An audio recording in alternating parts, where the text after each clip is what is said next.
اعوذ باللہ من الشیطان الرجیم بسم اللہ الرحمن الرحیم الصلاۃ والسلام علیک یا رسول اللہ الصلاۃ والسلام علیک یا نبی اللہ الصلاۃ والسلام علیک یا حبیب اللہ الصلاۃ والسلام علیک یا علی ابن موسیٰ رضا۔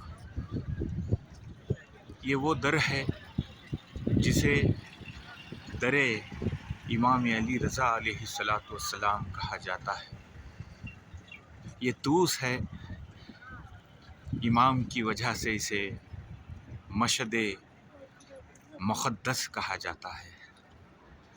میرے اور آپ کے آقا محمد الرسول اللہ صلی اللہ علیہ وآلہ وسلم نے فرمایا، میرا ایک جز، میرا ایک نور کا ٹکڑا خراسان میں رہے گا، طوس میں رہے گا، مشہد مقدس میں رہے گا۔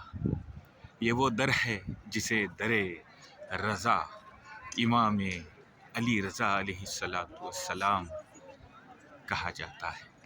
صبح کا منظر ہے، دھیمی دھیمی بارش کا، رحمت برس رہی ہے میرے مولا کے در پر۔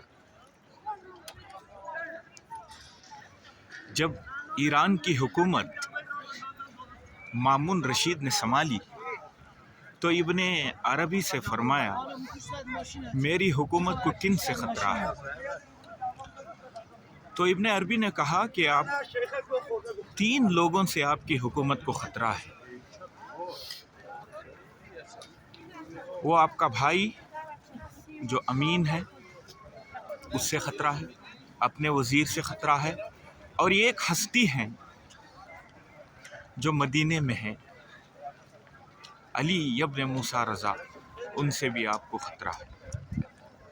یہ 2 کو میں مار دوں گا، وزیر کو بھی مار دوں گا، اپنے بھائی کو بھی میں قتل کر دوں گا۔ یہ کون ہے؟ مامون رشید کو پتہ نہیں تھا یہ فرزند رسول ہے۔ اس نے کہا، یہ مدینے میں رہتے ہیں، روضہ رسول کے سامنے رہتے ہیں، جو کوئی بھی انسان انہیں دیکھ لیتا ہے تو انہی کا ہو جاتا ہے۔ ان کا چہرہ ہو بہو ہم شبیہ مصطفیٰ ہے۔ ان کا زہد، ان کا تقوی، ان کی عبادت شریعت ہی شریعت ہے، دین ہی دین ہے۔ جو کوئی انہیں دیکھتا ہے انہی کا ہو جاتا ہے۔ تو مامون نے انہیں طلب فرمایا، انہیں کہا کہ امام کو خراسان لے آئیے۔ تو مامون کے سپاہی خراسان لینے کے لیے مدینہ روانہ ہو، امام کو لانے کے لیے مدینہ چلے۔ اسلامی انقلابی ملی ما دست تعرض و تجاوز گشوده بود.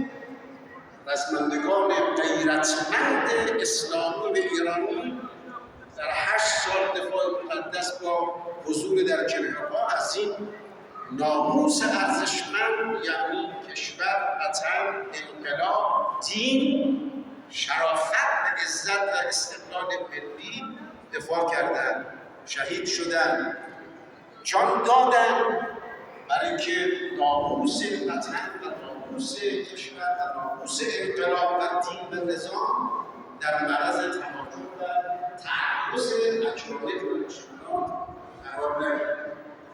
این خودش یک ناموس دین و حرمت و احترام مقدسات دینی برای انسان یک ناموس. اگر در جامعه افرادی به ارزش‌های دینی، به حریم و مرزهای فرهنگی و دینی تعرض بکنند، انسان‌های متدین غیرت دینیشون به جوش میاد و حاضر نیستن بی احترامی و قداست خدایی یا قداست حد حرمت نسبت به مقدسات و ناموس دینی رو تعامل میکنند. امنیت برای یک کشور، برای یک سلامت اقتصادی برای یک کشور در نظام ناموس اخلاق انسانی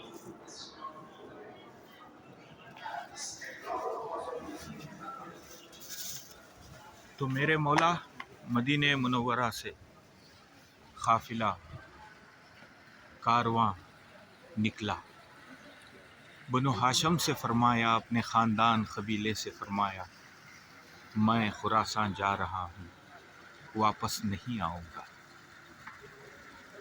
جس طرح امام حسین نے فرمایا تھا، اسی طرح میرے مولا رضا علیہ السلام نے اپنے قبیلے سے فرمایا، میں اب خراسان جا رہا ہوں۔ یہ اتنے مظلومین ہیں آل محمد، پوری کائنات انہی کے دم سے ہے، لیکن اتنے مظلوم کہ لوگوں نے انہیں نہیں پہچانا، آل محمد کو نہیں پہنچانا، مجبور کیا مدینہ چھوڑنے پر۔ جس طرح امام حسین کو مدینہ چھوڑنے پر مجبور کیا، اسی طرح مامون رشید نے انہیں طلب کیا اور خراسان لانے کے لیے کہا۔ تو مامورین جو سپاہی ہیں مامون رشید کے، وہ مدینہ آ گئے اور اس نے حکم دیا تھا کہ انہیں الماری میں لے کے آئے تاکہ لوگ آتے آتے کہیں زیارت نہ کرے، ایران تک آنے تک کہیں انقلاب بپا نہ ہو جائے، تو اس لیے ایک الماری میں، ایک صندوق میں لانے کے لیے اس نے حکم دیا۔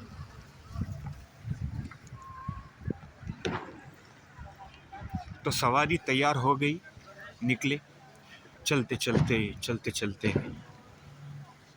نیشاپور پر پہنچے۔ جب نیشاپور آئے ایران، تو وہاں کے اس وقت ایران میں نیشاپور جو ہے علم کا مرکز ہے، علم کا مرکز یعنی سینٹر، ہب کہا جاتا ہے، علم کا مرکز۔ لگ بھگ 18 سے 20 ہزار محدثین، مفکرین، عالم جمع ہو گئے تاکہ فرزند رسول سے ایک حدیث، کوئی دین کی بات سنے، کوئی حدیث سنے۔ تو نیشاپور میں کارواں رکا، قافلہ رکا، پیاس کی شدت بڑھ گئی، تو امام نے دعا فرمائی، اللہ نے چشمہ جاری کر دیا۔ آج بھی نیشاپور میں چشمہ امام علی رضا جاری ہے، آج فیض جاری ہے۔ سارے لوگوں نے پانی پیا، غسل کیا، وضو کیا، سارے لوگوں نے اس چشمے سے فیضیاب ہوئے، فیضیاب ہو کے جس پتھر پر میرے امام نے کھڑ کے دعا کی تھی، وہ پتھر اب امام کے قدموں کے نشانوں کو اپنے سینے میں پست کر لیا، امام کے قدموں کے نشان کو اپنے سینے میں رکھ لیا۔ آج بھی وہ نیشاپور میں وہ پتھر موجود ہے۔ جب لوگوں نے میرے امام سے فرمایا، اے ابن رسول اللہ، اے فرزند رسول، ہمیں کوئی حدیث سنائی، تو میرے مولا نے دیدار کرایا اور حدیث سنائی۔ میں نے اپنے والد امام موسیٰ کاظم علیہ السلام سے سنی، انہوں نے اپنے والد جعفر صادق علیہ السلام سے سنی، انہوں نے اپنے والد امام باقر علیہ السلام سے سنا، انہوں نے اپنے والد امام زین العابدین علیہ السلام سے سنا، انہوں نے اپنے والد حسین علیہ السلام سے سنا، انہوں نے اپنے والد علی کرم اللہ وجہ الکریم و علیہ الصلاۃ والسلام سے سنا۔ انہوں نے رسول اللہ صلی اللہ علیہ وآلہ وسلم سے سنا۔ رسول اللہ نے جبرائیل علیہ السلام سے سنا۔ جبرائیل نے قلم سے لیا، اللہ نے قلم کو حکم دیا، لا الہ الا اللہ حسنی، یہ لا الہ الا اللہ میرا قلعہ ہے، جو اس میں داخل ہو گیا فمن دخلہ آمن من عذاب الہی سے بچ گیا۔ تو لوگوں کو سوچنے پر مجبور کر کے میرے مولا چل پڑے۔ لوگوں نے سوچتے رہے صرف ہم لا الہ الا اللہ کہیں گے تو جنت ہو جائے گی، عذاب الہی سے بچ جائیں گے۔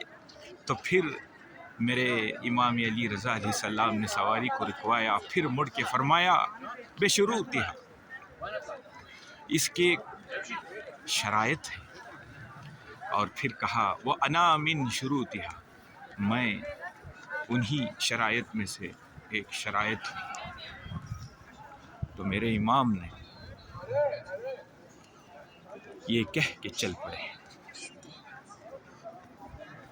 اب جو کوئی بھی امام علی رضا علیہ السلام کو نہ مانے وہ عذاب الہی سے بچ نہیں سکتا، یہ میرے امام کا قول ہے۔ تو امام احمد بن حنبل نے اس حدیث کو فرمایا، جو حدیث سلسلۃ الذہب ہے، یعنی گولڈن چائن آف نریشن، یہ سونے کی لڑیاں ہیں، یہ سارے صرف اس حدیث میں ائمہ شامل ہیں، سارے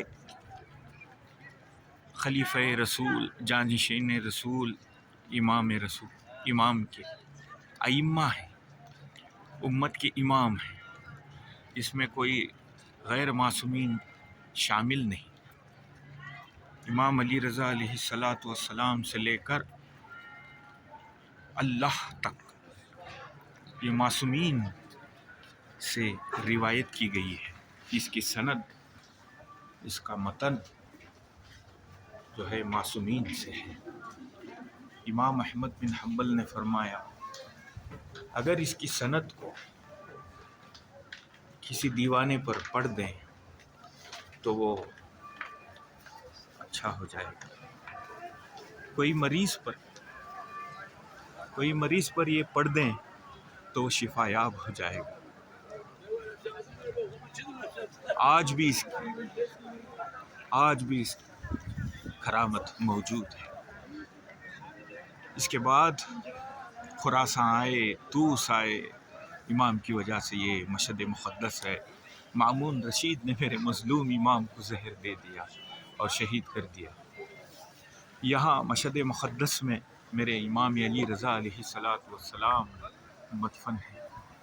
یہ وہ در ہے، یہ در رضا ہے، جو محبت کا در ہے، یہ در رضا ہے، جس میں ہر کوئی شفا یاب ہوتا ہے۔ یہ در رضا ہے، یہ در رضا ہے۔ جو ایک بار اس در کو آ جائے وہ جانے کی تمنا ہی نہیں کرتا۔ جنت ہے، یہ میرے امام کا روضہ، یہ میرے امام کا در ہے، جو جس طرح مدینہ منورہ میں جالیہ رسول اللہ صلی اللہ علیہ وآلہ وسلم ہے، روضۃ الریاض الجنہ ہے، اسی طرح یہ میرے امام علی رضا علیہ السلام کا روضہ جنت ہے۔ جو کوئی ایک بار اس روضے کو دیکھ لے، اس در پہ آ جائے، وہ ہمیشہ اسی در پہ آنے کی تمنا کرتا ہے، لو لگ جاتی ہے، دل سے محبت جاگ اٹھتی ہے۔ یہ میرے مولا کا در ہے، یہ در رضا ہے، یہ امام غریب ہے، یہ در ہے، یہ در رضا ہے۔ یہ فیض آج بھی جاری ہے، میرے مولا کا فیض جو کوئی ایک بار انہیں دیکھ لیتا ہے تو انہی کا ہو جاتا ہے۔ السلام علیکم یا علی ابن موسیٰ رضا، یہ وہ در ہے، در رضا ہے۔ اللہم صلی علی محمد وآل محمد وعجل فرجہم مجمعین، وعجل فرجہم مجمعین۔ یہ میرے مولا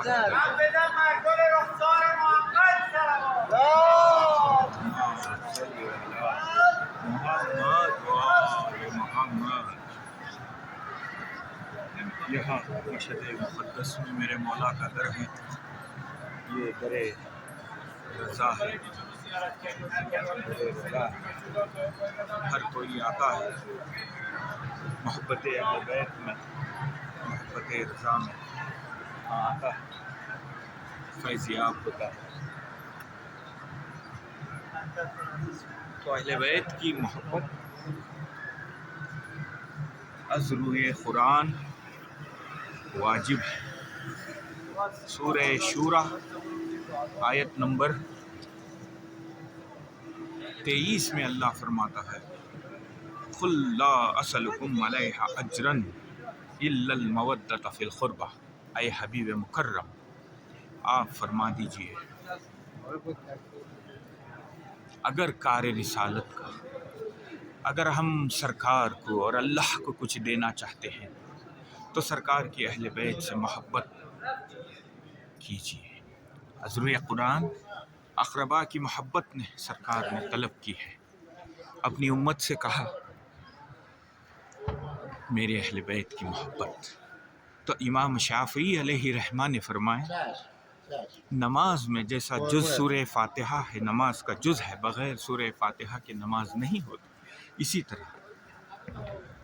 طرح تشہد میں الصلاۃ والسلام علیک یا ایھا النبی، محمد و آل محمد پر جب تک درود نہیں پڑھیں گے تب تک آپ کی نماز نامکمل ہے۔ تو اہل بیت کی محبت از روئے قرآن واجب ہے۔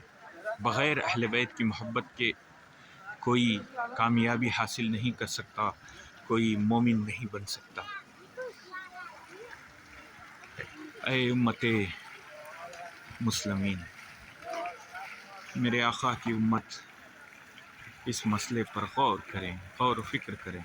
فکر لمح سوچنے کا مقام ہے اس پرفتن دور میں، جو اہل بیت کے دشمن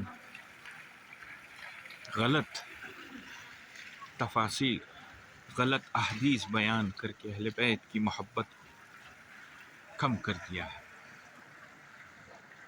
تو آپ مطالعہ کریں، اہل بیت کی محبت واجب ہے۔ اسی طرح اسی کے چلتے امام نے فرمایا ہے وَأَنَا مِن شُرُوطِهَا، شرط ہے مومن اہل بیت کی محبت سے انسان کا دل میں ایمان کامل ہوتا ہے، ایمان کا جذبہ بڑھتا ہے، اس کے درجات بلند ہوتے ہیں، وہ اللہ کا قرب حاصل کرتا ہے۔ دعا ہے اس در میں، یہ میرے مولا کے در میں یہ دعا ہے کہ ہمیں اہل بیت کی محبت پر قائم و دائم رکھے، سرکار کی شریعت پر عمل کرنے کی توفیق عطا فرمائے۔ اے السلام علیکم یا علی ابن موسیٰ رضا، آپ کی رضامندی ہی سے ہی اللہ راضی ہے۔ یہ رضا فقط میرے امام کا لقب ہے، جو اللہ کی رضامندی پہ راضی تھے، مرضی مولا پر راضی تھے، اسی لیے اللہ امام کی رضا پر اللہ بھی راضی ہوتا ہے۔ الصلاۃ والسلام علیک یا رسول اللہ، السلام علیک یا علی ابن موسیٰ رضا، اللہم صلی علی محمد وآل محمد وعجل فرجہم اجمعین۔